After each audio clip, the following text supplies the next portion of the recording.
Tashidale, welcome back. This is week 4 of the Vajrayogini class, and before we get started, I thought I would do a very brief review of a couple of points on what we've done so far. One point that I wanted to focus on is the idea that there's two main forms involved here in Vajrayogini, and so that would be Vajrayogini herself and Vajravarahi. We're not entirely sure, but it appears that they came from two different sources and then eventually kind of merged together in terms of practice and understanding. And we've seen that in terms of the two words themselves being used somewhat interchangeably with each other as a part of that. The one thing in terms of distinguishing them, because it becomes very difficult to know, is this Vajravarahi, in terms of images, is this Vajravarahi or is it Vajrayogini? Because they can be either, for the most part. The one distinguishing feature is the hogshead of Vajravarahi. But not all forms of Vajravarahi have a hogshead either, so that isn't a definitive indicator. So there really is nothing other than what the text related to that picture might say in order to have that distinction, if you will. But both of those forms also evolved into other forms that overlap with each other and so forth. So there's quite a variety of forms related to the name Vajrayogini or Vajravarahi out there. And so they can be used in different ways, but it also appears to me that there are two main functions associated with these forms, if you like. There are wrathful forms, and wrathful forms traditionally are used to deal with various kinds of afflictive emotions, particularly things that are difficult. So peaceful forms we oftentimes would use to help deal with the basic problems, but those more subtle ones that we just have trouble dealing with, the wrathful deities tend to be more effective at helping us get through those subtle forms. But in this case, what we're talking about is the two main forms. The wrathful forms certainly could be helpful in that regard. But as we saw in the text, there is, in terms of Vajrayogini, this kind of erotic form of Vajrayogini that evolved as a part of that as well.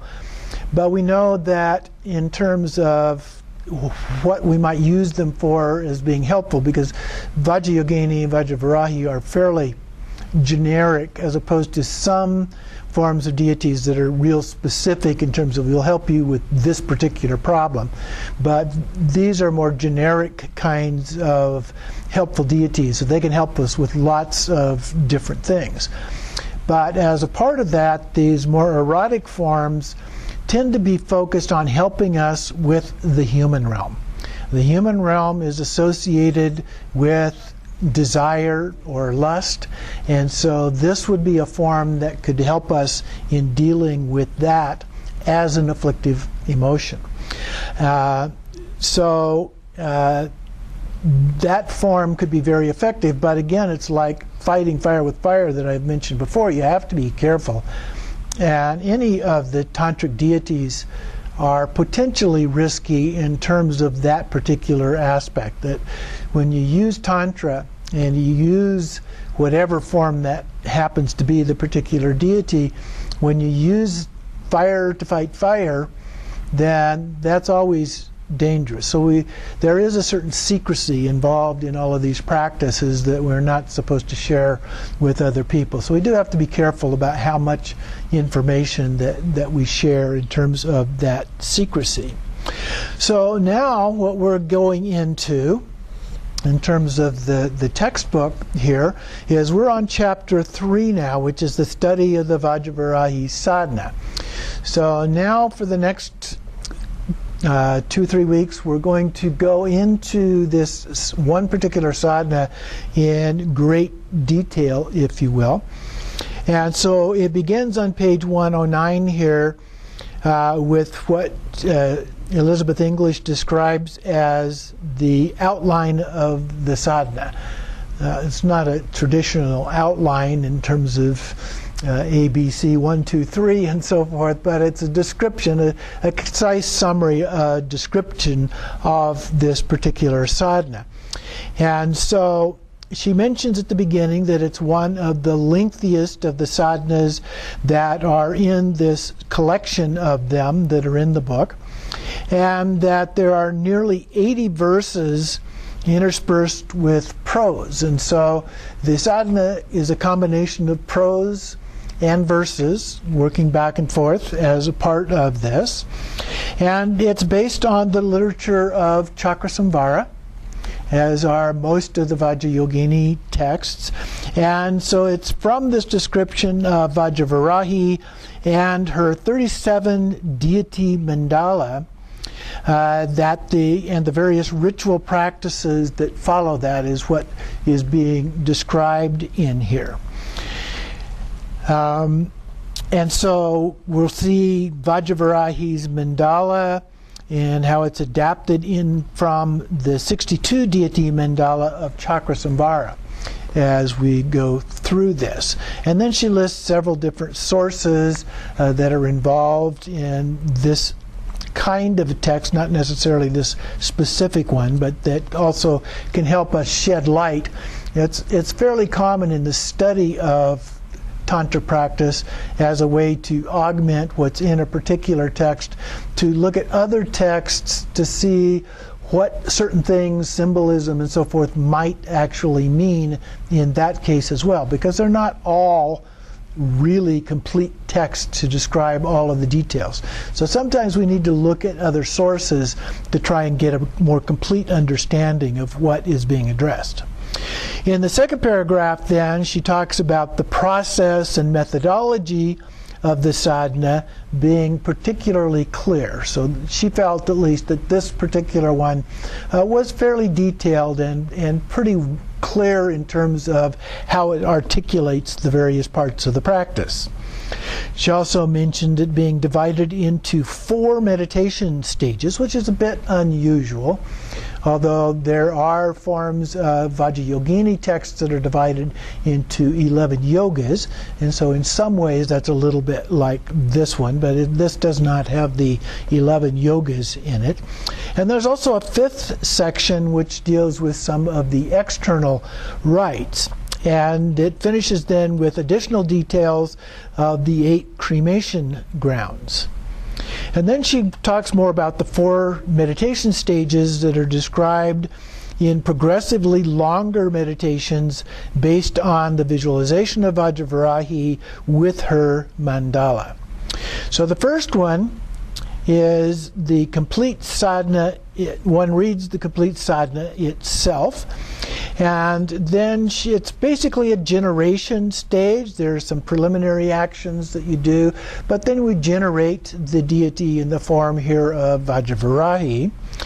And then there are some ritual and yogic procedures that are a part of this, and we also have mantra associated with it.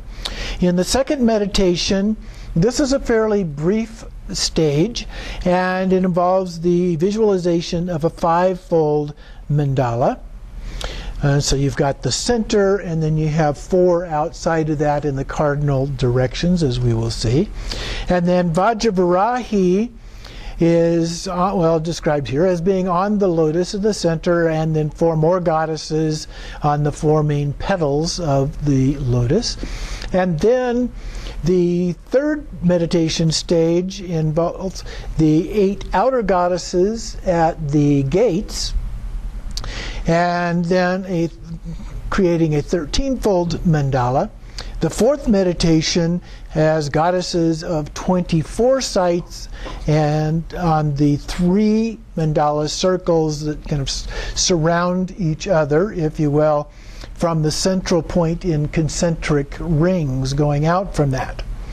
And so that completes the 37-fold mandala. So you can see that we start in the first one is very simple, and then we go out into increasing levels of circles of what she refers to as goddesses in the form of Vajravarahi here. And so then there are some mantras associated with the attendant goddesses, mantras for the central deity, as well as contemplative practices that are a part of the full visualization. And there are some figures here. There's one on page 191. And so I recommend looking at that if you have the book with you. This is figure 32. So here you can clearly see the orientation of this. And so we have Vajravarahi in the center in the warrior pose. And then the first circle outside of that, we have the four goddesses, one in each of the four cardinal directions. And here indicated by the numbers, starting with number 2, because number 1 is Vajravarahi in the center. And then the second circle, which has 8. So you have both the cardinal directions and the intermediate directions. And then a second circle in similar form, a third circle in similar form. And then outside of that, we have 4 in the corners of the palace walls there, as well as 4 in the 4 different gates in the cardinal directions as a part of that. Outside of that, we have some other things. There are some other circles there on the outside of that. And so there's one there that has what appear to be lotus leaves. And then there is another one with nothing in between, but usually would represent the protection circle ring. And then on the outside of that is a circle of flames. And so those are fairly standard kind of descriptions. Sometimes they have more circles around the outside, sometimes they have fewer than that, but that's a fairly standard representation. There is also on plate number 12, so if you go back in the text, these pages are not numbered here, but the colored images, so it looks like this. A little over halfway through the book. And there is on this page a colored version of that. This is actually the Chakrasamvara mandala, so you can see from that the central figure is Chakrasamvara, and then they're with Vajravarahi as the consort. So her mandala is based upon that mandala. And so this gives a good set of images that represent that particular depiction of that. Although in this case being Chakrasamvara, but it's almost the same. Then going back to page 110, we're on the second paragraph now. That page, she talks a little bit about the organization of this and clarifying the methods for each of the visualizations for the full mandala, and this distinguishes the mantras associated from the central deity at each stage along the way. And there is a table on the next page, on page 111, that shows this in comparison of 2 different mantras of how it's organized here.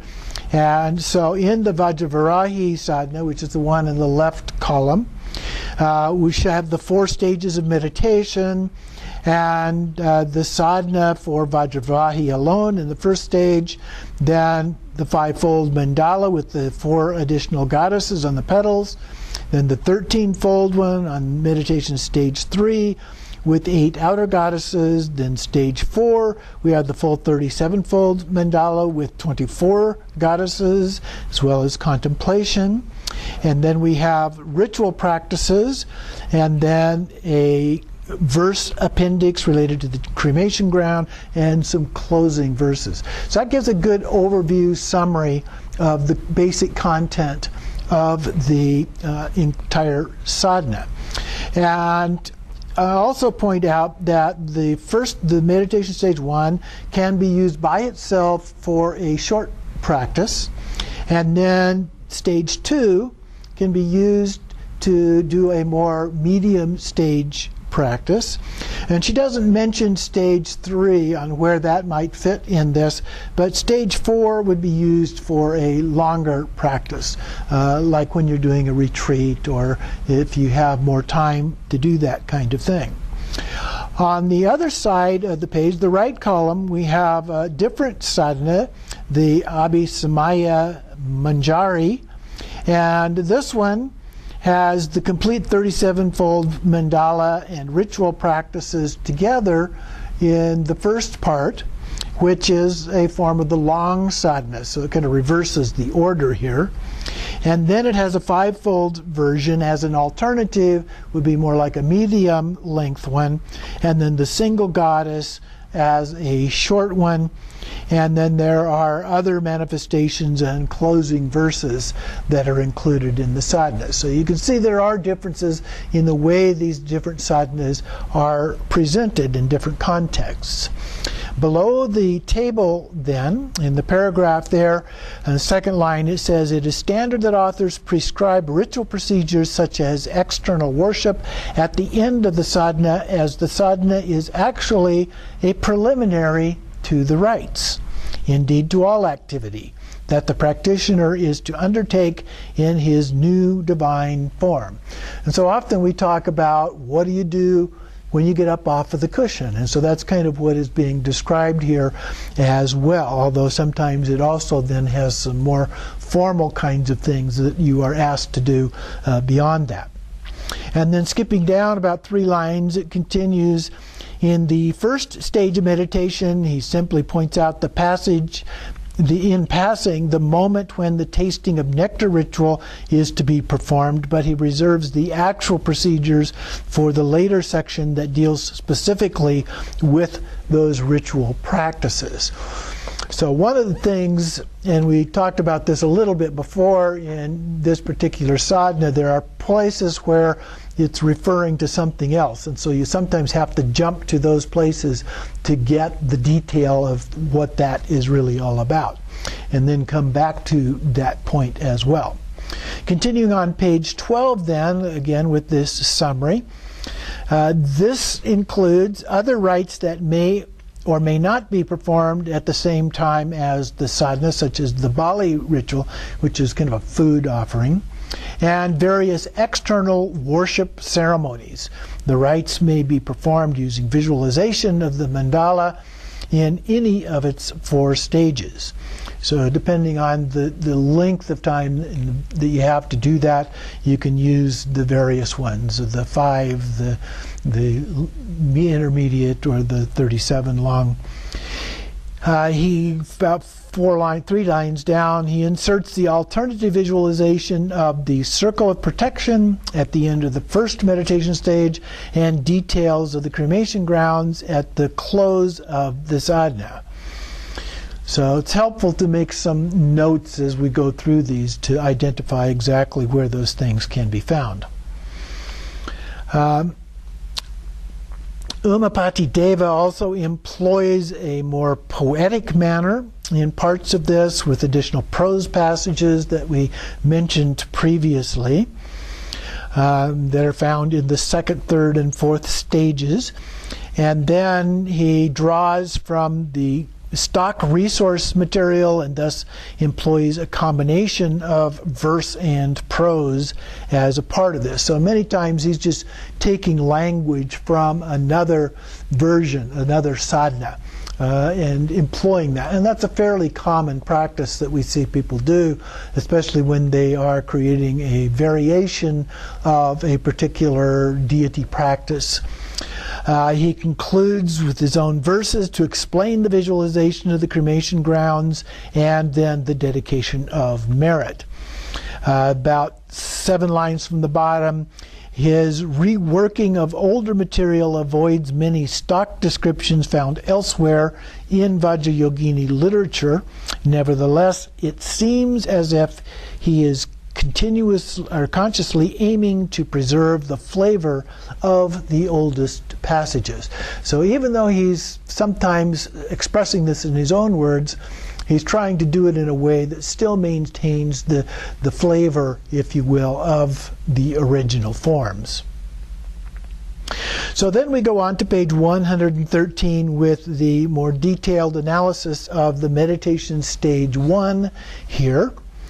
And we're only going to do part of this today. So it begins with the benediction. And so, excuse me. There's an obeisance and homage. An obeisance is like doing a prostration.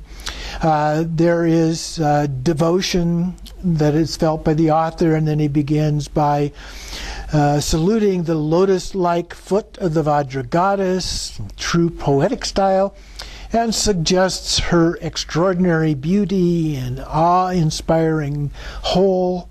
He praises the divine qualities of such a foot, which is capable of destroying, dichotomizing consciousness and engendering the realization of emptiness. And of course, that is really the goal. That's what we're really trying to do as a part of that. And then there is a section of verse that basically describes that here. Homage to Vajrayogini, whose nature is emptiness and compassion, who has manifold forms because of the diverse natures of people, who is irradiated by brightness because she is thoroughly cleansed by the nectar of perfect enlightenment. Quiescent though she is within, without she spreads redness because of her affection for the multitude of those to be trained. Bearing a Vajra, a stainless skull bowl, and a skull staff of terrible splendor, may this blessed Vajrayogini bring you prosperity. So you notice that he's used two. Now this is a sadhana of Vajravarahi. He starts off with homage to Vajrayogini, and then down at the bottom we have Vajravilasini. So he's used 3 different names to represent the particular deity that we're describing here, which is not all that uncommon with her. So it just helps to be aware of that. Continuing on 114 then, the next page, we began looking at the preliminary parts of the practice.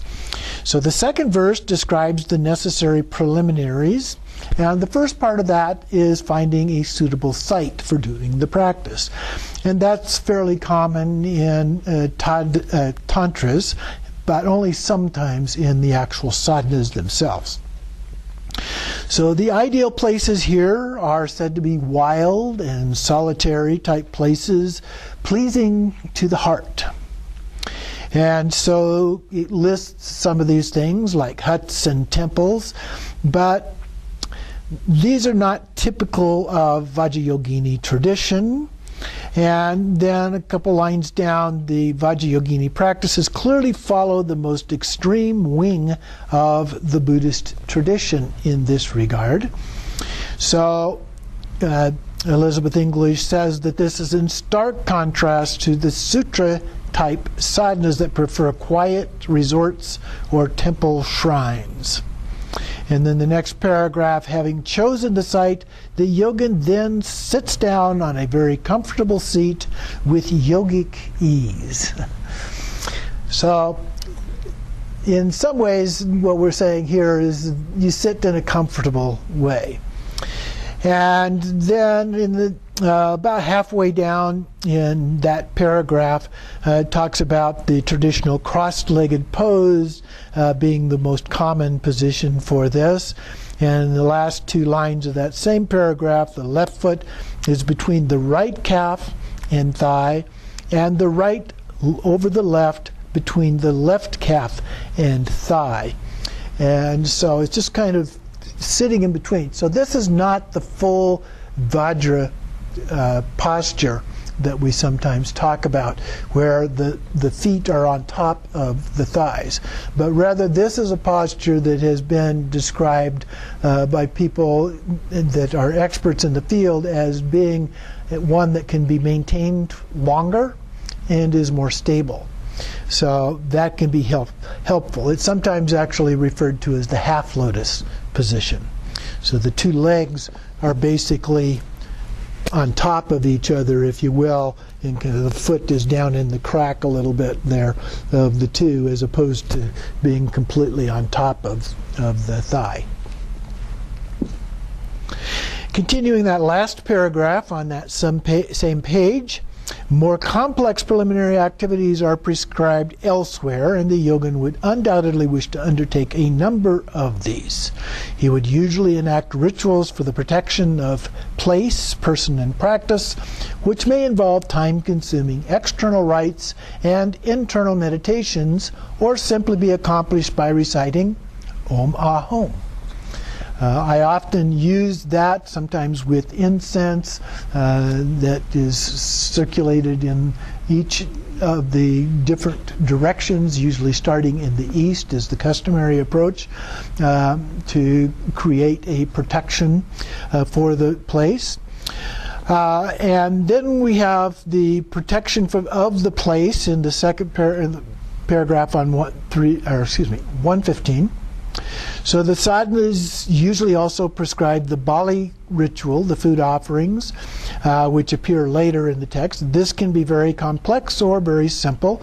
They're offered to local spirits, typically.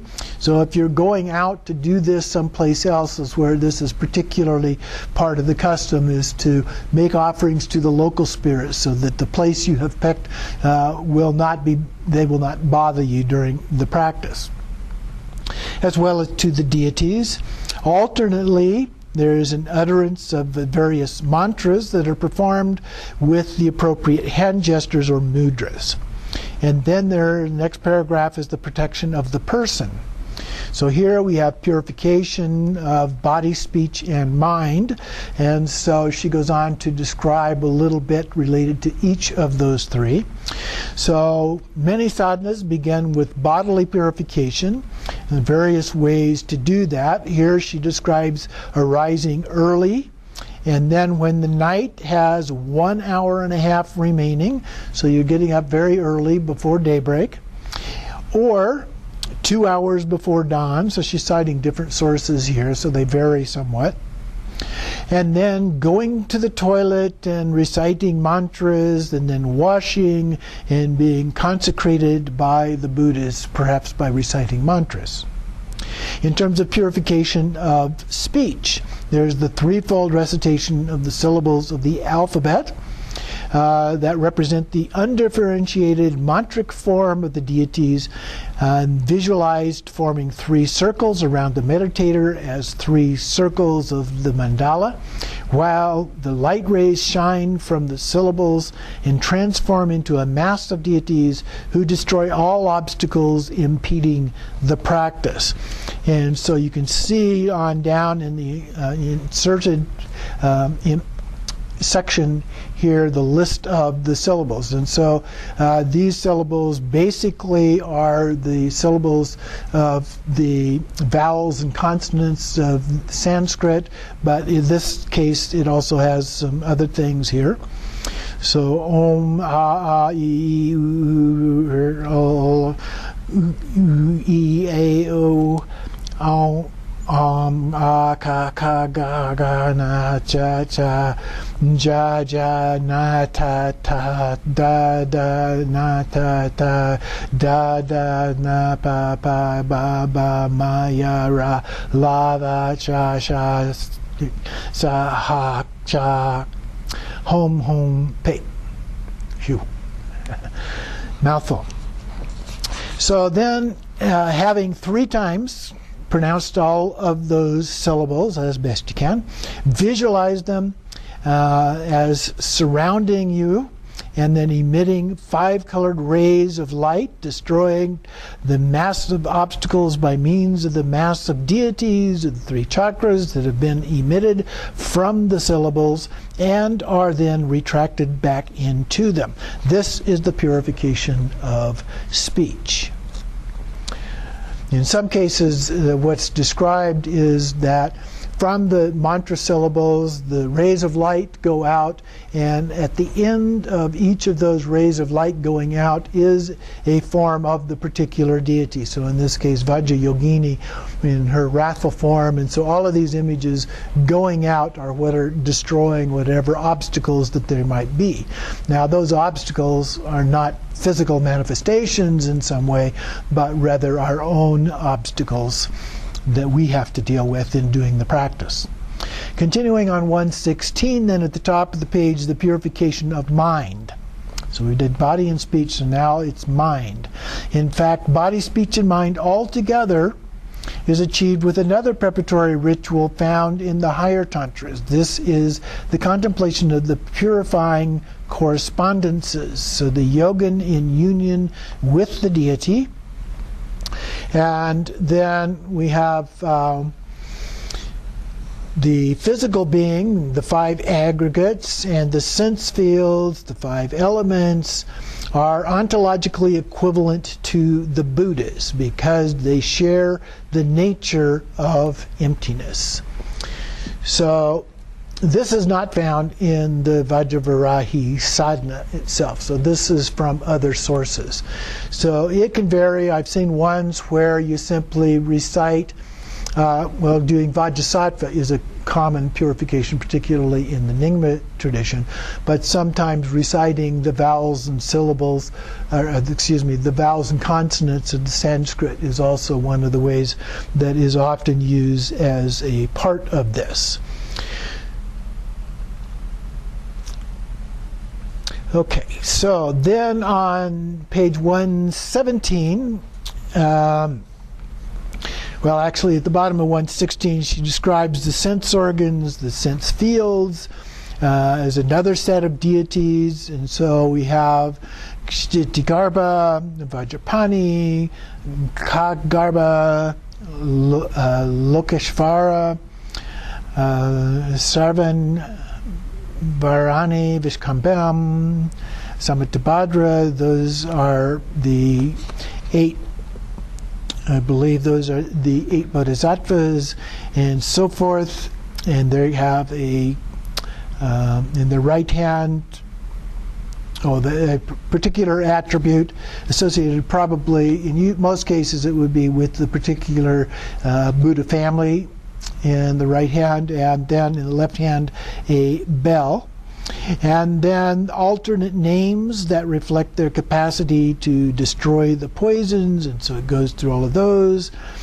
And then this equates with the 4 elements of the 4 goddesses that are listed there and associated with each one of those, and gives a description of those, as well as the goddesses are also listed there, and so forth. And then we have one other preparatory rite in the next paragraph, which is a transgressive discipline. This is a mantra bath performed using forbidden substances such as alcohol and disgusting bodily secretions and fluids and so forth, to break dualistic perception as either being pure or impure. And so the transgressive substances become nectars capable of purifying body, speech, and mind. And this is described in some detail then in this indented section here at the bottom of the page. To purify the body, speech, and mind, you take the 3 or 4 kinds of divine liquid, honey, molasses, and flour, and mix them with the 5 nectars, semen, blood, flesh, urine, and feces, and place them in a chalice. They're consecrated then, and then the mixture, the 5-syllable mantra, here it says Om Ahong, that's only 3 syllables. That purifies it, and then we perform the mantra bath using the liquid on all the major and minor limbs of the body, starting from the left hand. The left hand is considered the most impure, and so that's the reason for starting with the left hand. And then sprinkle the substances to be offered using the ring finger and thumb joined together to flick the substances, and then Om Vam Ham Yam Ring Mam Rem Rem Hong Hong Pe Pe is recited. And so we first purify the thumb and fingers of the left hand, and then utter the triple purification, which is listed somewhere below here, and so forth. So there is that kind of an alternative in terms of doing these practices. Now today, the 5 nectars that are mentioned there are usually some alcohol and some Dutsi pills that have been put together for doing that purpose. Continuing on then below the indented section on top of 119 there.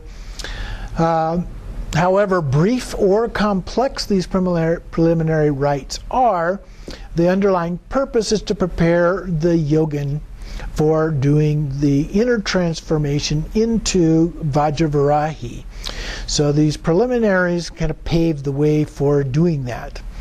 The iconography is mirrored in the meditator's seat, which is the crossed Vajra, so the double Vajra, if you will, one going in each direction.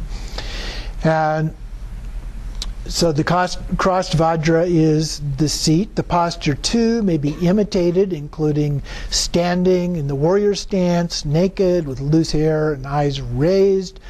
May also model his appearance upon that of the goddess, either by going naked with loosened hair or donning red hairband and red clothes.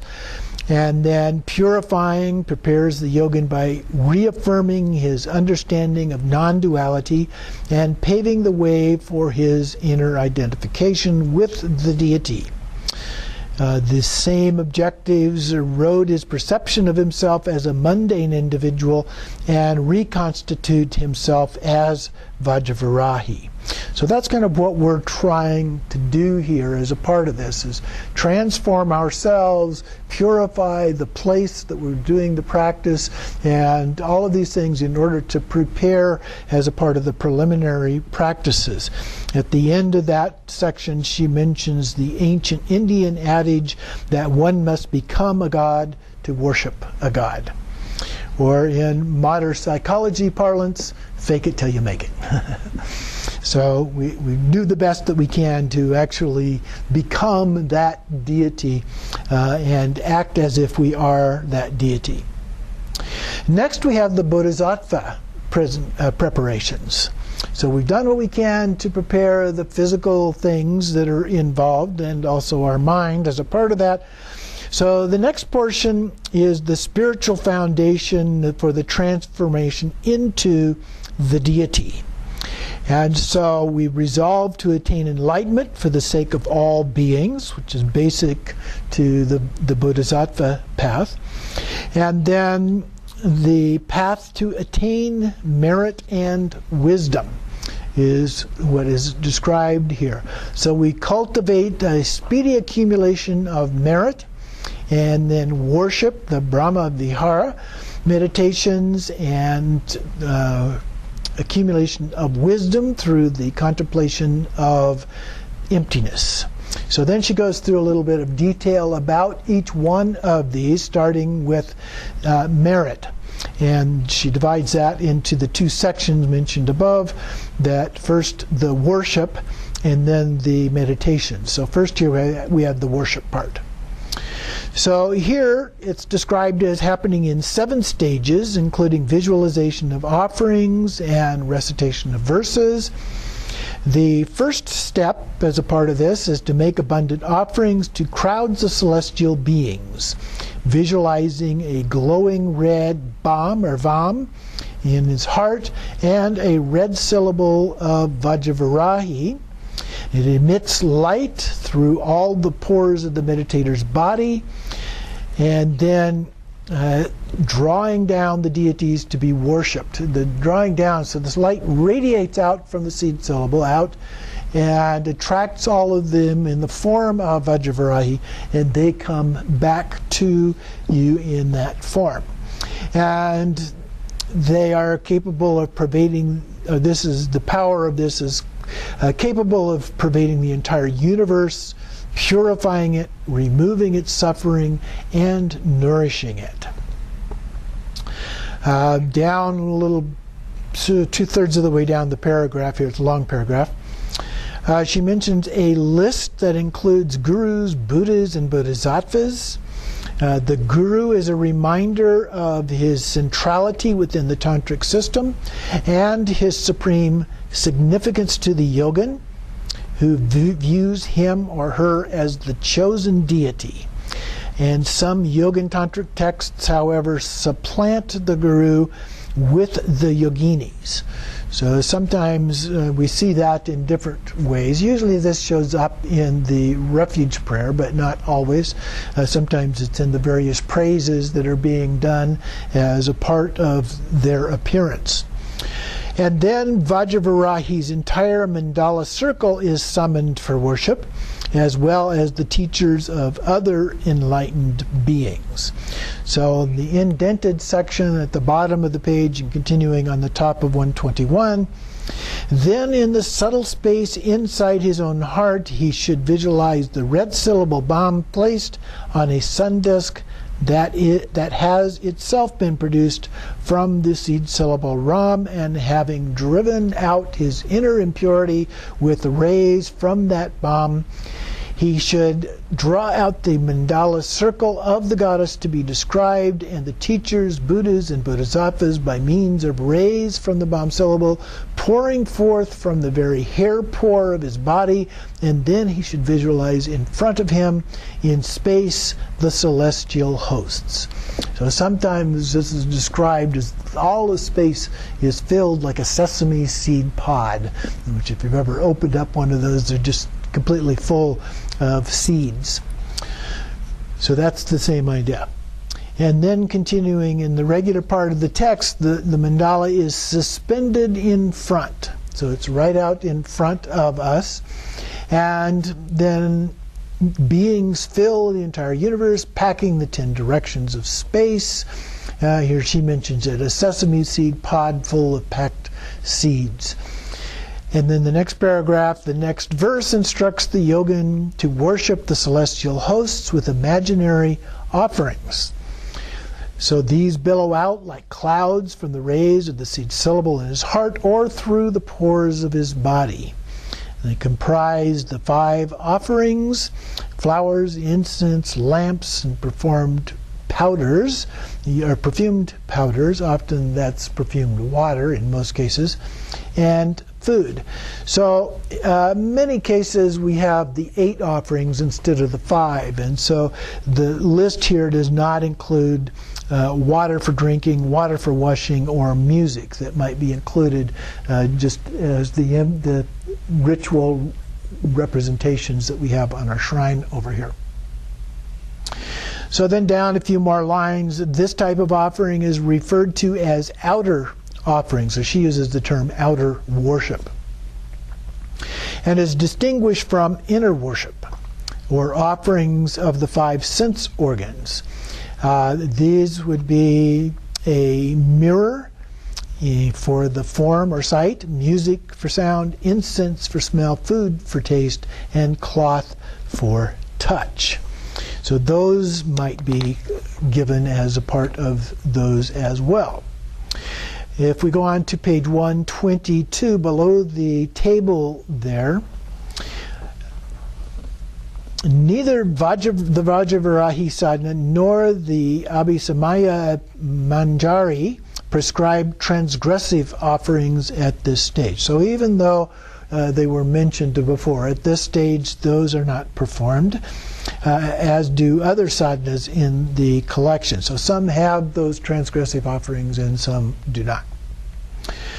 So she mentions that this is grounded in the Mahayana models of worship. And then in the next paragraph, following the worship of the deities, the sevenfold supreme worship of traditional Mahayana ritual and various verses associated with this. This is basically the seven-limbed prayer.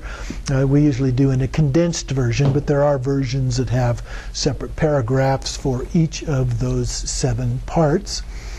And at the top of page 123, then, the 7 steps of the puja begin here with a confession of faults. So that's the first in the 7 is confession.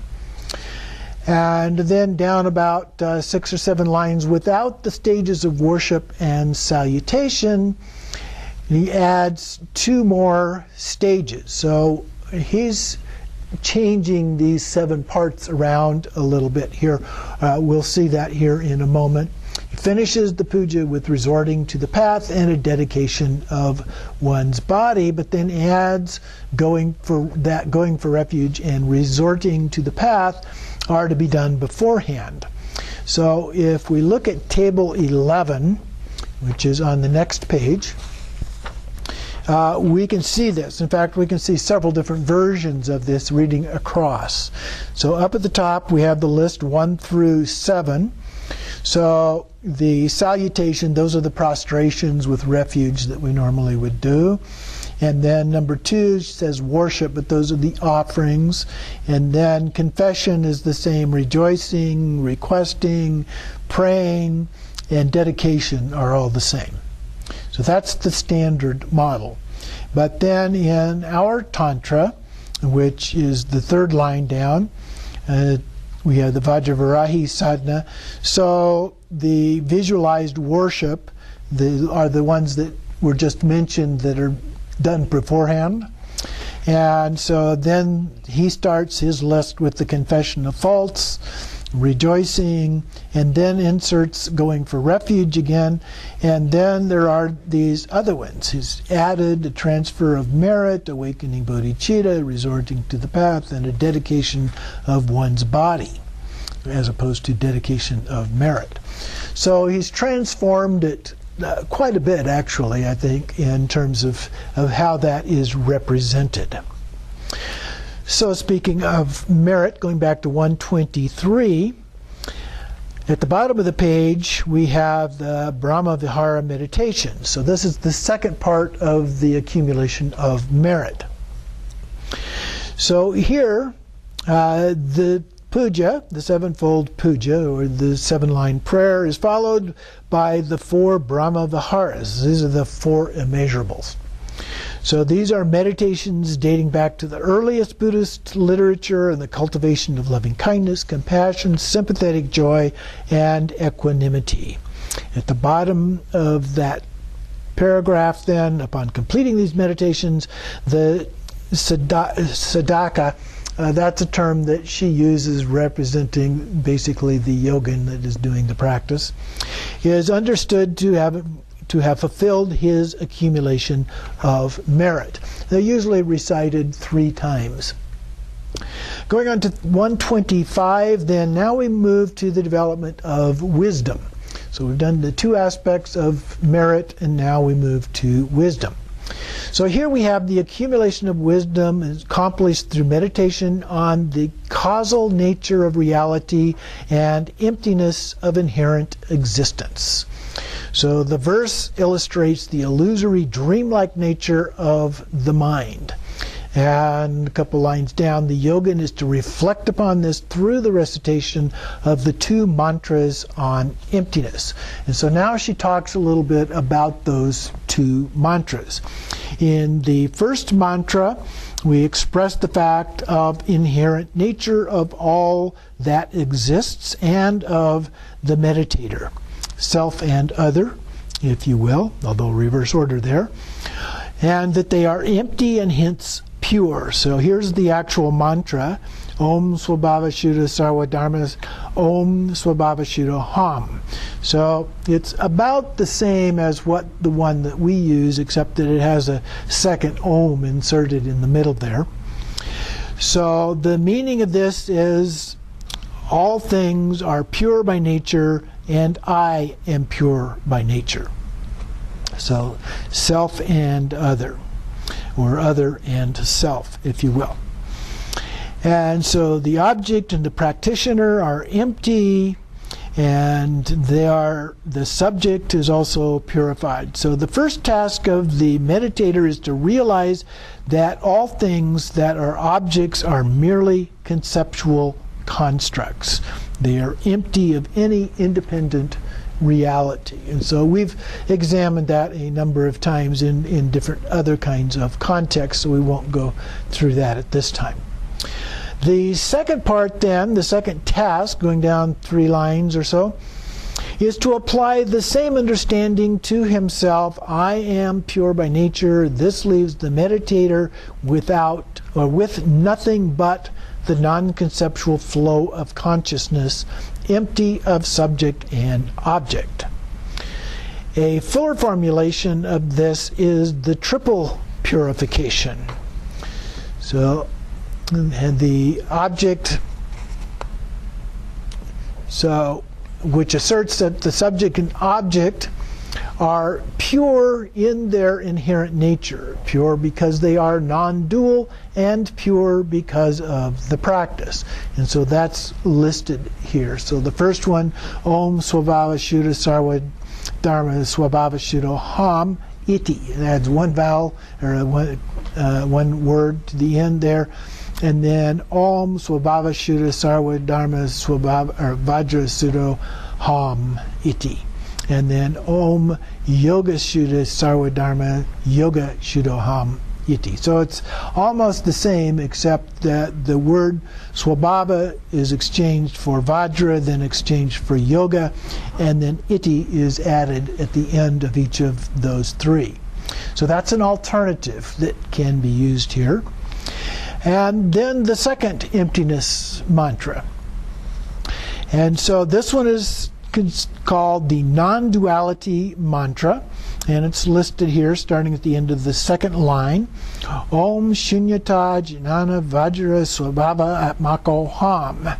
I am identical with the essence of the non-dual knowledge of emptiness. This one is sometimes used just before the dissolution of the visualization into emptiness. And other times you will see it when she talks about the 2 mantras. Sometimes you'll actually see them one right after the other in the text. So then a couple lines down, this begins with the meditator seeing the external universe and the mandala of deities, then dissolving into clear light of emptiness. He then sees himself disappearing into light, and the body, the sun disk at his heart, then the seed syllable Bam, and then the sun disk into the syllable, the seed syllable itself from the bottom up into the half moon and the drop, and then into the nada. Then into nothing, left only with emptiness. And that's the format that we do the dissolution of the deity as a part of our usual deity yoga practices. Then at the bottom of that paragraph, about 4th line up, it says, my knowledge of emptiness is non-dual because Vajra means indivisible or non-dual. Moving on then to the last paragraph of the next page, 127. The sequence in which the 2 emptiness mantras are given in the Vajrayogini Sadhana is significant. Our author follows the general pattern in sadhanas, which is to prescribe the purity mantra followed by the non-duality mantra. And this is because the purification of subject and object by the first mantra leads one into understanding of the second mantra that there is simply a non-dual consciousness untainted by notions of subject and object. Thus, he should utter the mantra Om, all existence are pure by nature, I am pure by nature. Then he should contemplate emptiness for a while. Having done that, he should identify with it through meditating on the mantra Om, I am identical with the essence of the non-dual knowledge of emptiness.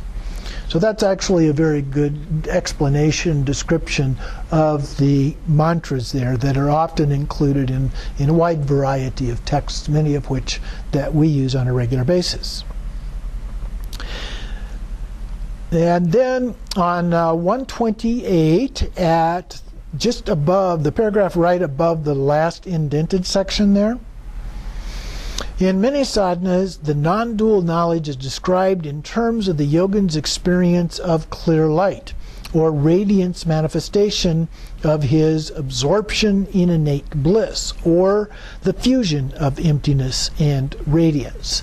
So there's a variety of ways in which this is described, and so we just need to have a little flexibility in the way that we understand those things. Remember that when we're talking about emptiness, this is transcendent. It's beyond description. So the descriptions can be helpful, but if we become too attached to them, then they just become other obstacles on our path.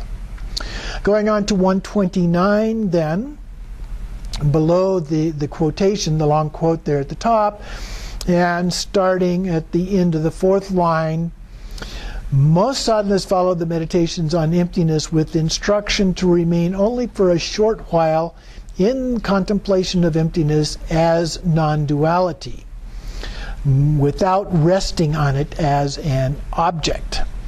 And the reason for this is, again, the same thing, that if you stay there too long, that can manifest in a form that you become attached to that, and then you're off track.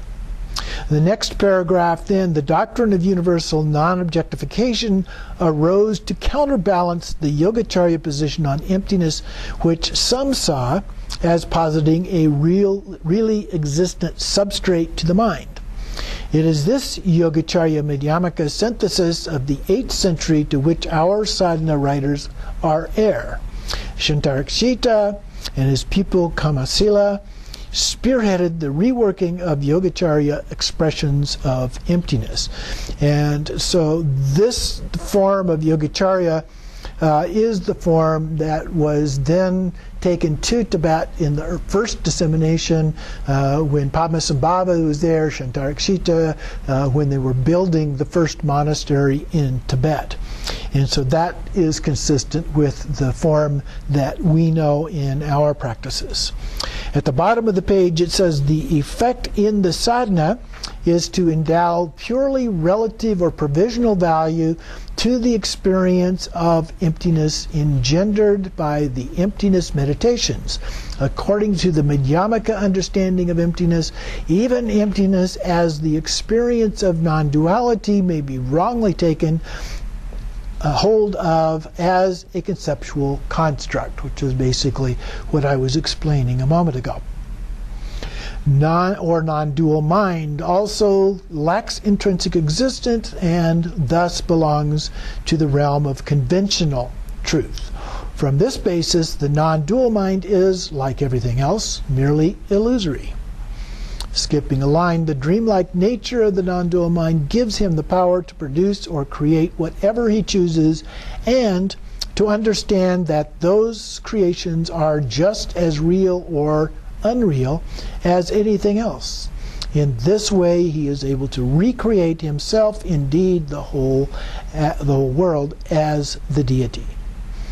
And then continuing, as the accumulation of wisdom in the Vajrayogini Sadhana is so brief, it omits two features often found in other sadhanas, which she goes on then to elaborate a little bit. The first is the purpose of emptiness meditations said to be abandoned, to abandon the ordinary idea of self. And then, skipping a couple lines, replace his ordinary or mundane personality, ego identity, or idea of self with the divine, of the goddess or deity, sometimes likened to the death of the meditator as he dissolves his ordinary self into the Dharmakaya.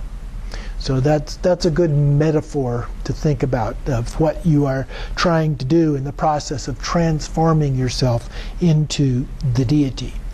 The second point that's often included but not included in this particular sadhana is the next paragraph. The experience of emptiness is not only non-conceptual but blissful in a transcendent way, and bliss can become a concept as well here. The yogin must therefore make conscious effort to rouse himself from the meditation, spurred on by his altruistic motivation. Absorbed in meditation, he is separated from the actions that bring welfare to all beings. And he continues with the next stage because of the previously formed Bodhisattva vow. So we have this vow to help other beings, but when we're meditating, we're not actually helping them, although in an indirect way perhaps we are.